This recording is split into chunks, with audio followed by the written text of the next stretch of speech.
Bismillahirrahmanirrahim. Assalamualaikum warahmatullahi wabarakatuh. Baik, ini adalah video dari materi basis data, materi yang pertama dengan judul pengenalan. Kita akan bahas mengenai pengenalan basis data. Baik, apa itu basis data? Basis data adalah sekumpulan data yang berelasi, koleksi data yang berelasi. Data-data tersebut memiliki arti, ya, dan butuh melewati suatu proses untuk menghasilkan informasi. Apa contoh dari basis data? Contohnya di sini adalah buku telepon. Di sini ada Smith Casey, tinggal di Minnesota, dengan nomor telepon 7089855. Kemudian Mabel Noah di Colorado dengan nomor 765919111, Swarmi Puja New York 6501099 dan seterusnya. Nah, dalam database ada pertanyaan-pertanyaan seperti temukan nomor telepon Casey. Maka bisa dijawab pada database tersebut. Ya, kalau di sebuah buku telepon kita bisa mencari nomor telepon milik Casey, ya, keluarga Casey. Di sini ada dua Casey-nya, apakah Smith Casey atau Blue Paw Casey. Contoh di sini. Nah, jadi pertanyaan berikutnya, yang mana Casey yang ingin dicari, itu bisa ditemukan jawabannya pada basis data. Seperti tadi ya. Kemudian siapa yang memiliki nomor telepon 6501099? Bisa dijawab dalam basis data. Kemudian coba hitung berapa banyak yang tinggal di New York. Nah, ini beberapa contoh pertanyaan-pertanyaan yang bisa dijawab jika data-data tersebut dikumpulkan di dalam sebuah database. Ini contohnya buku telepon. Ya, masih banyak beberapa contoh yang lain. Misalnya perkuliahan, atau misalnya penjualan, atau misalnya rumah sakit, siapa dokter dari pasien ini, berapa biaya yang harus dibayar saat keluar, dan seterusnya yang lain. Nah, jadi dengan menggunakan database, data disimpan dengan sedemikian rupa dengan aturan-aturan tertentu dan dapat menjawab pertanyaan-pertanyaan yang ingin diajukan, seperti contoh ini. Baik, selanjutnya pertanyaan adalah kenapa basis data? Basis data itu adalah sebuah komponen yang penting dalam sebuah sistem informasi. Bahkan dia dapat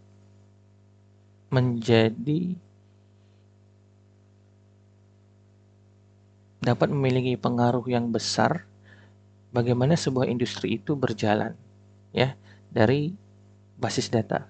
Contoh,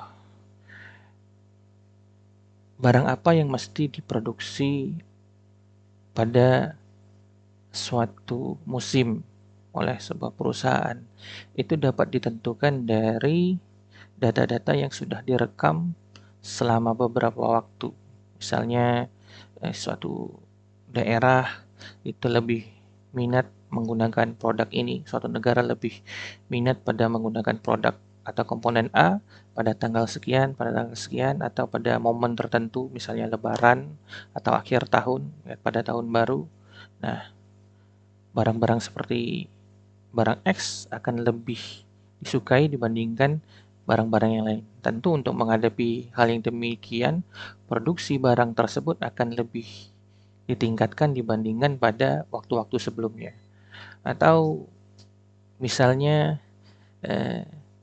suatu daerah lebih menyukai barang tertentu dibandingin daerah lain, sehingga pengiriman barang tersebut akan lebih banyak pada suatu daerah X dibandingkan pada daerah Y yang tidak terlalu membutuhkan barang tersebut. Nah, itu beberapa contoh bagaimana basis data memiliki pengaruh terhadap keputusan-keputusan industri ya dari database itu yang terekam.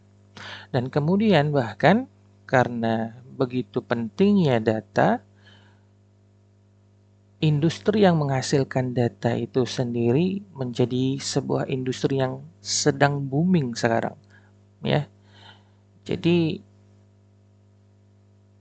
industri yang menghasilkan data itu seperti apa? Jadi bukan cuma sekedar sosial media, Facebook atau Instagram atau sosial media lain tersebut hanya sebatas sosial media, akan tetapi mereka juga mengumpulkan data-data kita, ya.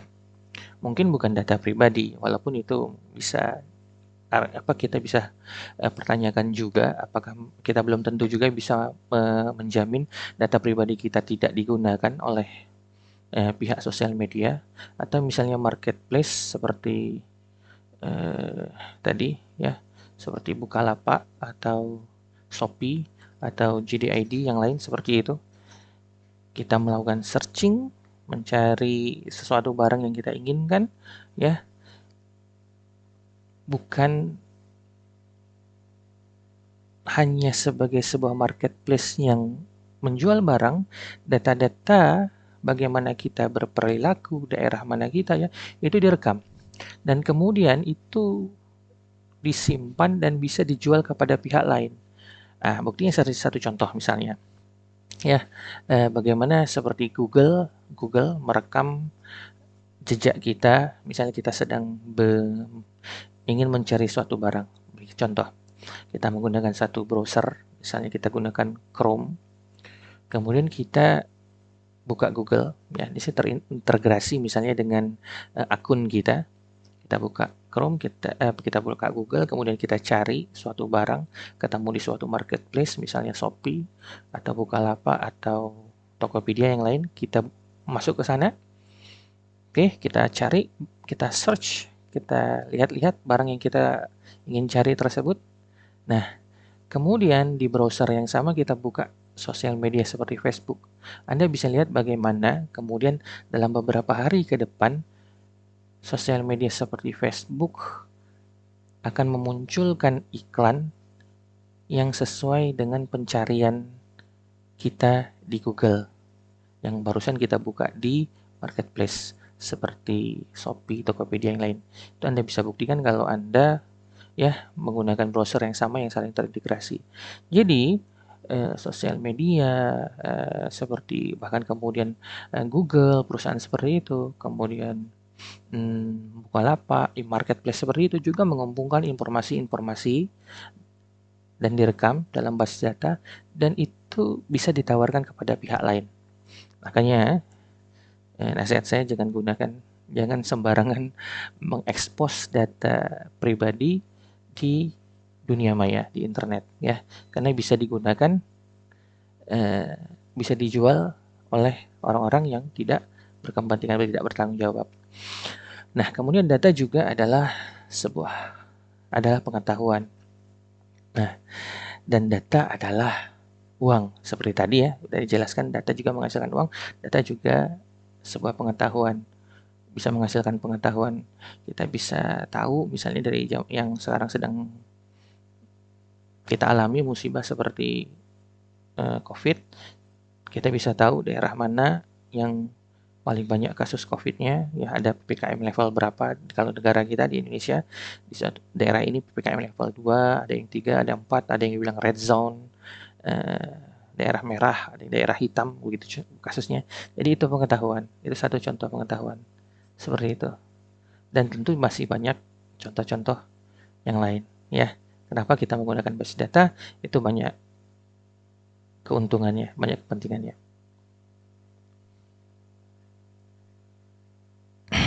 Nah, kemudian ada istilah sistem basis data. Apa sistem basis data?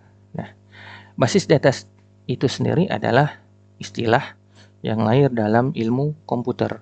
Sebelumnya tidak ada istilah basis data ya, database. kecuali kemudian lahir di ilmu komputer. Nah, maka basis data atau kumpulan data itu dikomputerisasi, digabungkan dengan teknologi komputer, computerized database, itu yang disebut dengan sistem basis data atau database system. Nah, database system ini, kalau kita sudah bicara komputer, maka membutuhkan perangkat lunak, software, yang disebut dengan database management system. Secara sederhana, sebuah sistem basis data itu bekerja seperti ini. Ada aplikasi, sebuah aplikasi program kita, misalnya program penjualan, atau misalnya sistem informasi akademik. Jika ingin mengakses basis data yang ada di sini, maka perlu melewati software DBMS di tengahnya. Jadi DBMS menjadi perantara antara aplikasi dan basis data. Baik itu permintaan untuk memasukkan data ke dalam database, data baru, atau ingin mengambil data dari database. Semuanya melewati perantara perangkat lunak atau software yang disebut dengan DBMS. Nah, tadi kita bicara mengenai sistem basis data secara umum. Di sini ada lingkungan sebuah sistem basis data itu terdiri dari apa saja, dan di sini lebih detail digambarkan. Ya, di sini ada hardware, ya, perangkat keras. Tentu yang kita maksud adalah komputernya, jaringannya, seperti itu. Keyboard, mouse, monitor. Kemudian dalam hardware ini kita memiliki software dari operating systemnya, misalnya Microsoft Windows atau Linux, atau misalnya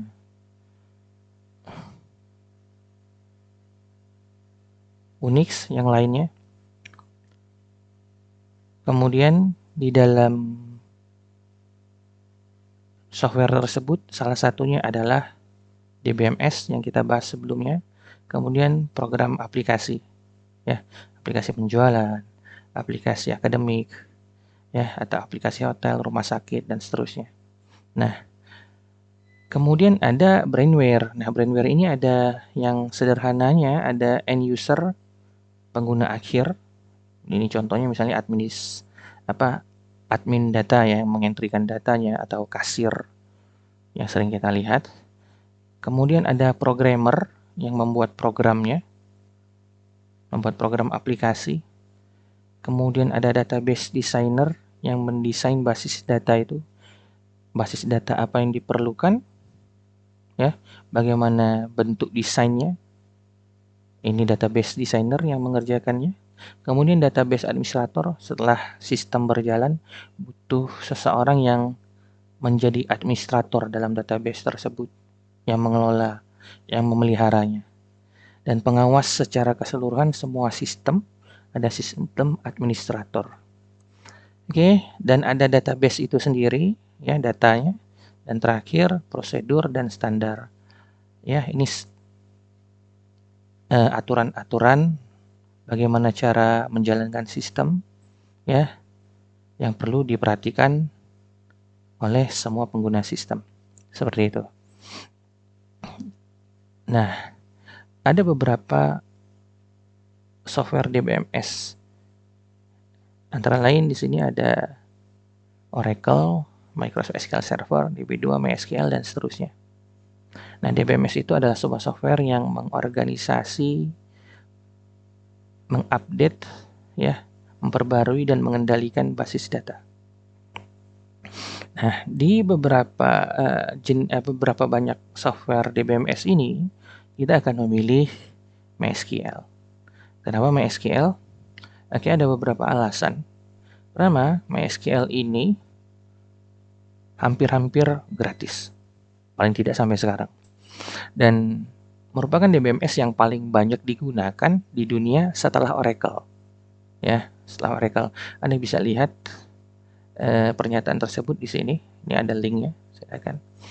Kemudian MySQL ini ya reliable, memiliki performa yang tinggi walaupun gratis, hampir gratis ya. Dan banyak digunakan pada sistem berbasis web seperti itu dan bisa disambungkan dengan aplikasi yang banyak walaupun berbasis web, bisa seperti berbasis desktop, bahkan yang mobile juga. Anda bisa mendownload MySQL di link ini. Ini link MySQL Community Server. Ini link utamanya ya. Ini versi Community Server yang almost free, yang hampir gratis itu tadi. Ya, mengandung beberapa konten di situ, ada MySQL servernya, ini yang utama, Workbench untuk Visual Studio dan seterusnya. Atau alternatifnya Anda bisa miliki MySQL dengan mendownload aplikasi yang disebut XAMPP. Ini sebenarnya untuk membangun web server sendiri ya, tapi di dalamnya itu memiliki DBMS MySQL secara default. Anda mungkin bisa cari di sini. Walaupun XAMPP yang paling up to date itu bukan MySQL tapi pakai DB Maria. Ya, DB Maria, DBMS DB Maria. Tapi masih ada yang versi menggunakan MySQL. Nah, bagaimana menginstalasi MySQL? Anda bisa periksa petunjuknya di sini untuk MySQL installation yang pertama ya. Yang ini bisa periksa di sana linknya. Dan kalau mau instalasi mungkin minimal Anda menginstalasi, jadi nanti ada pilihannya, ada beberapa produk dalam paket MySQL installation ini, ada beberapa produk. Minimal sini yang Anda install adalah MySQL Server dan MySQL Workbench. Ya, jadi ada beberapa di sini contohnya. Minimal ini. Atau kalau mau install XAMPP installation, Anda bisa periksa di sini ya, guide-nya, cara-caranya. Anda bisa klik di sini, walaupun mungkin berbahasa Inggris, saya rasa cukup membantu. Dan ini kalau Anda ingin menjalankan MySQL dari XAMPP Control Panel. Ya, kalau udah diinstal tadi XAMPP Control Panel, kalau udah install, nanti Anda akan dapatkan ini pada kumpulan program Anda. Ya, Anda tinggal start saja. Jalankan, nanti service MySQL-nya akan berjalan. Baik, saya rasa ini adalah materi yang pertama dari pendahuluan mata kuliah basis data. Terima kasih. Assalamualaikum warahmatullahi wabarakatuh.